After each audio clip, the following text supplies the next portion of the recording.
नमस्कार मंडळी, श्री स्वामी समर्थ.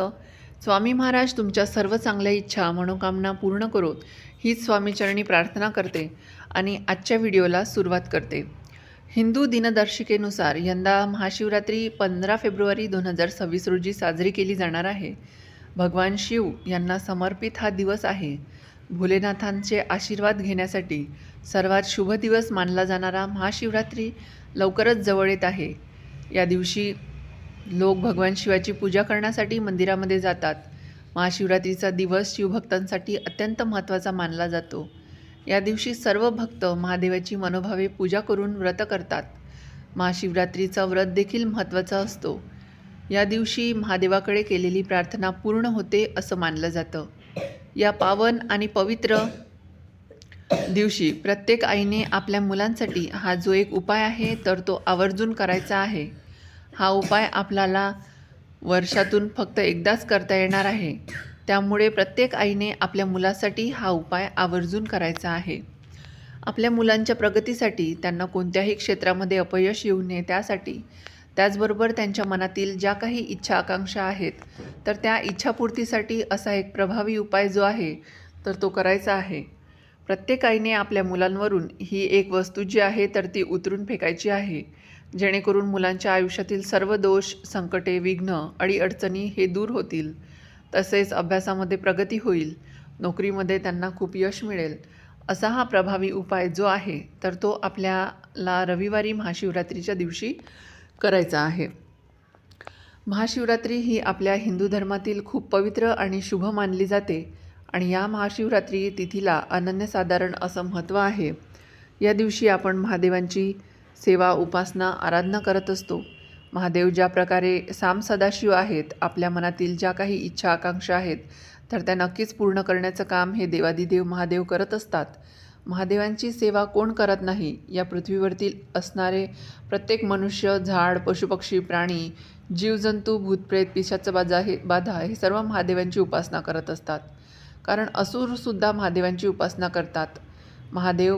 कारण महादेव हे आपल्या भक्ताला आपल्या भक्तीचं जे काही फळ आहे तर ते नक्कीच प्राप्त करून देत असतात.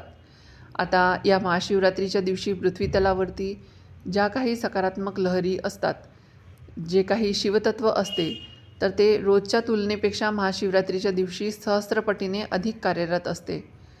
म्हणून या दिवशी केलेली उपाय, काही प्रभावी सेवा या आपल्याला खूप प्रभावित ठरत असतात आणि शिवतत्वाचा फायदा आपल्याला होत असतो. ज्या वेळेस आपण आपल्या मुलांसाठी हे जे काही छोटे मोठे उपाय करत असतो, सेवा करत असतो तर त्याचा फायदा आपल्याला होत असतो. आपल्याला आपल्या घरामध्ये महादेवांच्या शिवपिंडीवरती, शिवलिंगावरती आवर्जून रुद्राभिषेक करायचा आहे, जलाभिषेक करायचा आहे. तुम्हाला काही शक्य नाही झालं तर किमान महादेवांची 108 नावं तुम्ही घेऊ शकता. त्याचबरोबर कालभैरवाष्टकम पठण करू शकता. महामृत्युंजय मंत्र जो आहे तर तो 108 वेळा तुम्ही पठण करू शकता. या सर्व सेवा, स्तोत्र, मंत्र जे आहेत तर तो म्हणण्याचा प्रयत्न करा.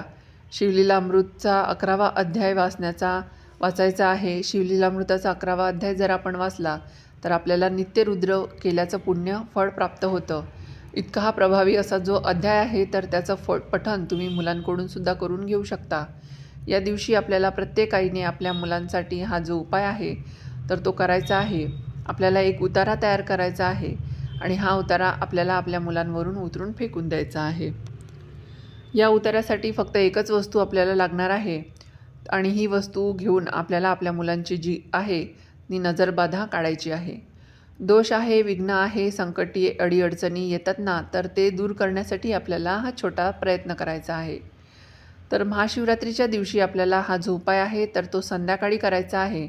म्हणजे संध्याकाळी 5 ते 5:30च्या नंतर हा जो उपाय आहे तर तो करायचा आहे. आता तुम्हाला त्या दिवशी जर नाही समजा संध्याकाळच्या वेळी करणं शक्य नाही झालं तर तुम्ही रात्री 12 वाजेपर्यंत हा उपाय केला तरी देखील चालेल. जर घरामध्ये तुम्हाला असं वाटत असेल ना की एखादी व्यक्ती सतत आजारी आहे तर त्यांच्यावरनं सुद्धा तुम्ही ही जी वस्तू आहे तर ती उतरून फेकू शकता. त्याचबरोबर पतीवरून देखील तुम्ही हा उपाय जो आहे तो करू शकता. घरातील प्रत्येक व्यक्तीवरनं तुम्ही हा उतारा उतरून फेकू शकता. तर आता हा उपाय तुम्हाला कशा पद्धतीने करायचा आहे, कुठे नेमकी कोणती वस्तू तुम्हाला घ्यायची आहे या संदर्भातील संपूर्ण माहिती आपण आजच्या व्हिडिओमध्ये पाहणार आहोत. त्यामुळे व्हिडिओ हा शेवटपर्यंत नक्की पहा आणि चॅनलवरती नवीन असाल तर चॅनलला सबस्क्राईब करा आणि व्हिडिओला एक लाईक करून कमेंटमध्ये महादेवांचा कृपाशीर्वाद प्राप्त करून घेण्यासाठी ओम नमः शिवाय नक्की लिहा. आता हा उपाय आपण कशासाठी करत आहोत तर बघा, प्रत्येकाला आताच्या सध्याच्या धावपळीच्या जीवनामध्ये आपल्याला मुलांची, आपल्या मुलींची खूप काळजी असते. माझा मुलगा, माझी मुलगी कुठेही कोणत्या क्षेत्रामध्ये मागे राहता कामा नये. तिला प्रत्येक क्षेत्रामध्ये यश मिळावं. मग तो व्यापार असो, व्यवसाय असो, नोकरी असेल, शेती असेल किंवा अभ्यास करत असेल, अशा प्रत्येक क्षेत्रामध्ये त्यांना यश मिळावं. आता मुलगा किंवा मुलगी बाहेर पडलेली आहे म्हणजे ती सुखरूप घरी यावी. तिच्यावरती कोणतंही संकट, विघ्न, अडीअडचणी येऊ नये. त्याचबरोबर जर मुलांचं लग्न जमण्यामध्ये काही तुम्हाला अडचणी येत असेल तर त्या मुलांना जर नजर दोषांचा सामना करावा लागत असेल तर नजर ही फक्त आईवडिलांचीच नाही तर बाहेरचे लोक जे असतात किंवा आपले रिलेटिव्ह असतात, आपले शेजारी असतात, यांची देखील नजरबाधा जी आहे ती होऊ शकते. नजर लागू नये, नजर काढण्यासाठी ज्यावेळेस मुलांना नजर लागते त्यावेळेस मुलं खूप हट्टी, चिडचिडेपणा, तापटपणा करत असतात. मोठ्यांचं ऐकत नाही, आईवडिलांचं ऐकत नाही. या सर्व समस्यांना आपण सामोरे जात असतो आणि कुठेतरी आपल्याला ह्या गोष्टी ज्या आहेत तर त्या आपल्या लक्षात देखील येत नाहीत. आपण फक्त एवढं म्हणत असतो की हा ऐकत नाही, मी खूप समजावून सांगण्याचा प्रयत्न करते याला, पण हा काही ऐकायचं नाव घेत नाही. तर अशा वेळी आपण खूप परेशान होऊन जातो, उदास होऊन जातो. आपण अशा संकटांचा सामना करतो तर त्यावेळेस आपल्याला मनामध्ये सुचत नाही, आपण गोंधळून गेलेलो असतो की काय करावं काय नाही, आपल्याला मार्ग सुचत नाही. म्हणून प्रत्येक आई खूप प्रयत्न करत, प्रत्येक आईवडील जे आहेत तर ते आपल्या मुलांसाठी, मुलींसाठी, आपल्या कुटुंबासाठी खूप प्रयत्न, कष्ट करत असतात. पण ज्यावेळेस या काही पवित्र तिथी जवळ येतात, या पवित्र तिथींवरती आपण ज्यावेळेस या सेवा, उपाय अगदी पूर्ण श्रद्धेने, मनापासून, विश्वासाने आणि भक्तीने करतो त्यावेळेस नक्कीच आपल्याला त्याचे जे काही पुण्यफळ आहे तर ते नक्कीच मिळत असते.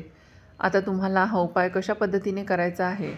आपल्या मुलांनी खूप उच्च प्रतीचं शिक्षण घेतलं आहे परंतु त्यांना नोकरी मिळत नाही, मनासारखी नोकरी मिळत नाही. अभ्यास करतात तरीही अभ्यास केलेला जो आहे तर तो लक्षात राहत नाही.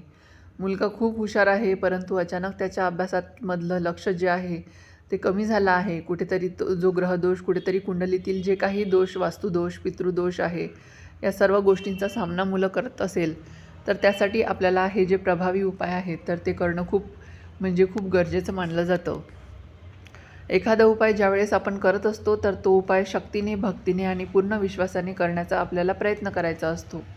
आता हा उपाय तुम्ही ज्यावेळेस करणार आहात त्यावेळेस एक गोष्ट लक्षात ठेवायची, कोणतीही सेवा किंवा कोणताही उपाय तुम्ही ज्या वेळेमध्ये करता तर तो गुप्त ठेवायचा असतो. कारण लोकांच्या मनात आपल्याबद्दल काय विचार असतात, काय भावना असते हे आपल्याला माहीत नाही. त्यामुळे आपण हे उपाय गुप्त ठेवून करत राहायचे असतात. ह्या उपायांसाठी तुम्हाला पिवळी मोहरी जी आहे तर ती लागणार आहे. त्याचबरोबर खडे मीठ, काळे उडीद, सुकलेली लाल मिरची, या सर्व गोष्टी आपल्याला उपायासाठी लागणार आहे. हा उपाय तुम्ही मुलांसाठी, मुलींसाठी, दोघांसाठीही करू शकता. वयाची कोणतीही मर्यादा नाही. तर पहा हा उपाय कसा करायचा. पिवळी मोहरी, खडे मीठ, काळे उडीद आणि लाल सुक्या 2 मिरच्या तुम्हाला तुमच्या उजव्या हातामध्ये घ्यायच्या आहेत. त्यानंतर तुम्हाला तुमच्या देवघरासमोर आसनावरती बसायचं आहे. त्यानंतर आपल्या देवघरामध्ये आपण धूप लावलेला आहे तर त्याची रक्षा असते तर ती तुम्हाला थोडीशी घ्यायची आहे. त्यानंतर तुम्हाला एक वेळा वल्गासुक्तम पठण करायचं आहे. हे वल्गासुक्त जे आहे तर ते तुम्हाला तुमच्याकडे नित्यसेवेचे पुस्तक असेल तर त्यामध्ये तुम्हाला मिळून जाईल, नाही तर तुम्ही मोबाईलवरती यूट्यूब लावून श्रवण केलं तरीसुद्धा चालेल. आणि 11 वेळा तुम्हाला महामृत्युंजय मंत्राचं पठण करायचं आहे. ओम त्र्यंबकम यजामहे सुगंधिम पुष्टिवर्धनम उर्वारुकमिव वंदनात मृत्योन्मुक्षीय महामृतानी. हा जो महामृत्युंजय मंत्र आहे तर त्याचं पठण तुम्हाला 11 वेळा करायचं आहे किंवा 21 वेळा करायचं आहे. ज्यांना शक्य होईल त्यांनी आवर्जून 108 वेळा करण्याचा प्रयत्न करा, पण नाही झालं तर 11 किंवा 21 वेळा केलं तरी चालेल.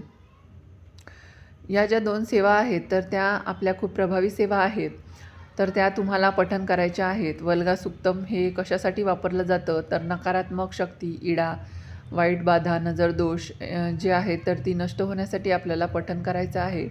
तर या 2 सेवा ज्या आहेत तर त्या आवर्जून तुम्हाला करायच्या आहे. त्यानंतर मुलांना खाली जमिनीवरती बसवायचं आहे. बसवल्यानंतर मुलांच्या डोक्याकडून पायापर्यंत आपल्याला 7 वेळेस तुम्हाला हे सर्व साहित्य उतरून घ्यायचे आहे. अँटी क्लॉकवाईज तुम्हाला ही संपूर्ण मुलांच्या डोक्यापासून हात न्यायचा आहे. त्यानुसार पूर्ण गोल आपल्याला ज्या प्रकारे घड्याळ फिरतं त्या पद्धतीने आपल्याला आपला जो हात आहे तर तो गोल गोल फिरवायचा आहे. किती वेळेस तर 7 वेळेस. आपल्या मनामध्ये ओम नमः शिवाय किंवा श्री शिवाय नमस्तुभ्यम या मंत्राचं पठण करायचं आहे. त्यानंतर ही जी पिवळी मोहरी आणि खडे मीठ, काळे उडीद आणि लाल सुक्या मिरच्या हे सर्व उतरून झाल्यावरती आपल्याला एका मातीच्या पंथीमध्ये हे सर्व साहित्य ठेवायचं आहे आणि वरून आपल्याला 2 कापुराच्या वड्या ठेवून ते जाळून टाकायचं आहे. तर हा उपाय करत असताना आपल्या मनामध्ये सकारात्मक बोलायचं आहे की माझ्या मुलाचे मुलीचे जे काही नजरबाधा आणि सर्व दोष विघ्न आहे तर ते संपलेले आहे, अशी मनामध्ये आपल्याला भावना व्यक्त करायची आहे. मनामध्ये सकारात्मक विचार आपल्याला ठेवायचे आहे. मुलं बाहेरगावी शिक्षणासाठी असतील मग तुम्ही त्यांच्या फोनवरनं हा उपाय करू शकता. आता आपल्या घरामध्ये मुलं 2 असतील किंवा 3 मुलं असतील तर प्रत्येक मुलासाठी आपल्याला सेपरेट पिवळ्या मोहरीत इतर सर्व साहित्य सेपरेट घ्यायचं आहे. प्रत्येक मुलासाठी वेगवेगळं घ्यायचं आहे. उपाय करताना मनामध्ये सकारात्मक विचार ठेवायचा आहे. पूर्ण श्रद्धेने आणि भक्तीने आपल्याला उपाय करायचा आहे. मनामध्ये देवाचं नामस्मरण करत उपाय करायचा आहे. तरच आपल्याला या सेवेचा उपायाचा जो काही फायदा आहे तर तो मिळत असतो. सर्वांनी हा उपाय करून पहा. आपल्या मुलांवरील सर्व दोष, नजरबाधा आणि अडचणी, विघ्न, अडथळे हे सर्व काही निघून जाईल. तर हा महत्त्वपूर्ण व्हिडिओ तुम्हाला कसा वाटला? व्हिडिओ आवडला असेल तर व्हिडिओला एक लाईक नक्की करा आणि चॅनलवरती नवीन असाल तर चॅनलला सबस्क्राईब करा. तसेच बाजूचं जे बेल आयकॉन आहे त्यावर देखील क्लिक करा. म्हणजेच नवनवीन येणारे जे व्हिडिओ आहे ते तुमच्यापर्यंत नक्की पोहोचतील. श्री स्वामी समर्थ. जय जय स्वामी समर्थ.